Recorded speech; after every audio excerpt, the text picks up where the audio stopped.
भाद्रपद मास की कथा अध्याय 10, जिसमें कि पितृ प्रसन्नता, श्राद्ध की महिमा और भाद्र मास में पिंडदान की गुप्त शक्ति सम्मिलित है।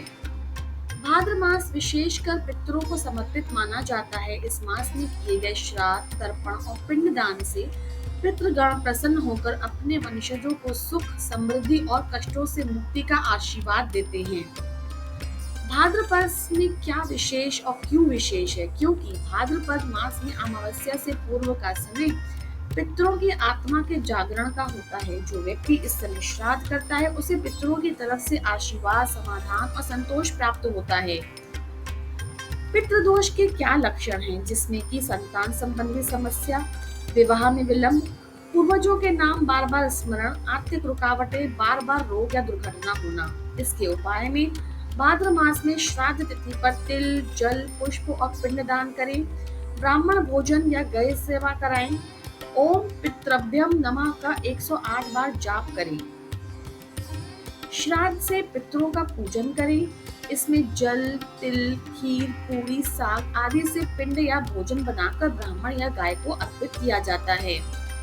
भाद्र मास में श्राद्ध करने से पितृगण प्रसन्न होकर आशीर्वाद देते हैं। जीवन में रुके हुए कार्य बनने लगते हैं, वंश वृद्धि होती है, भूमि भवन संबंधी विवाद सुलझने लगते हैं, पितरों की आत्मा को मोक्ष की ओर गति मिलती है। जिस घर में पितरों की शांति होती है वहां कभी दरिद्रता या रोग नहीं आते। पिंडदान केवल कर्मकांड नहीं, एक आत्मिक ऊर्जा का स्थानांतरण है। जब हम तिल, जल और पिंड अर्पित करते हैं तब वह ऊर्जा पितृलोक में पहुंचती है। इसके लिए कुशा या पीपल के नीचे बैठ जाएं, हाथ में जल, तिल, पुष्प, अक्षत रखें। 3 बार ओम पितृभ्यम या स्वधा नमः कहकर जल तर्पण करें। तर्पण के बाद ब्राह्मणों या पक्षियों को भोजन कराएं। पिंडदान से न केवल पितृ मुक्त होते हैं बल्कि वंशजों की रक्षा भी होती है। श्राद्ध और भक्ति का संतुलन। यदि कोई व्यक्ति कर्मकांड नहीं कर सकता तो वह केवल श्रद्धा और भक्ति से भी पितृ पूजन कर सकता है। उसके लिए पितरों के नाम से दीपक जलाएं, खीर या फल अर्पित करें, ओम नमः शिवाय मंत्र का जाप करें, मन ही मन प्रार्थना करें।